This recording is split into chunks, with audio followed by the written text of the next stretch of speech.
ഇടുക്കി പീരുമേട് പ്ലക്കത്തടം വനവാസി ഉന്നതിയിൽ കാട്ടാനയാക്രമണം. 4 വീടുകൾ കാട്ടാന തകർത്തു. വ്യാപകമായി കൃഷിയും നശിപ്പിച്ചു. കാട്ടാന ആക്രമണത്തെ തുടർന്ന് ഭീതിയിലാണ് പ്രദേശവാസികൾ.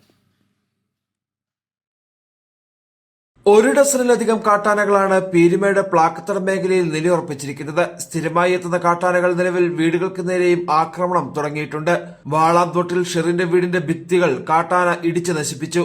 സമീപത്തെ 3 വീടുകളുടെ ജനൽ ചില്ലുകളും വീടിന് പുറത്ത് സൂക്ഷിച്ചിരുന്ന വീട്ടുപകരണങ്ങളും കാട്ടാന തകർത്തു. പ്രദേശവാസികൾ സംഘം ചേർന്ന് ബഹളം കൂട്ടിയും പടക്കം പൊട്ടിച്ചും മണിക്കൂറുകൾക്ക് ശേഷമാണ് കാട്ടാനകളെ ഇവിടെ നിന്ന് തുരത്തിയത്.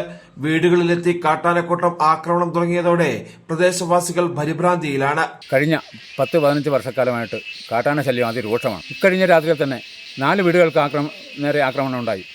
ജനങ്ങളാകെ ഭീതിയിലാണ്. ഇന്ന് രാത്രിയിലും എന്താണ് സംഭവിക്കാൻ പോകുന്നതെന്ന് ആർക്കും തിട്ടപ്പെടുത്താൻ പറ്റാത്ത രീതിയിലുള്ള കാട്ടാനകളുടെ അതിരൂക്ഷമായ ശല്യമാണ്. അധികൃതരുടെ ഭാഗത്തുനിന്നും ഒരു പ്രതിവിധി ഉണ്ടാകേണ്ടതാണ്.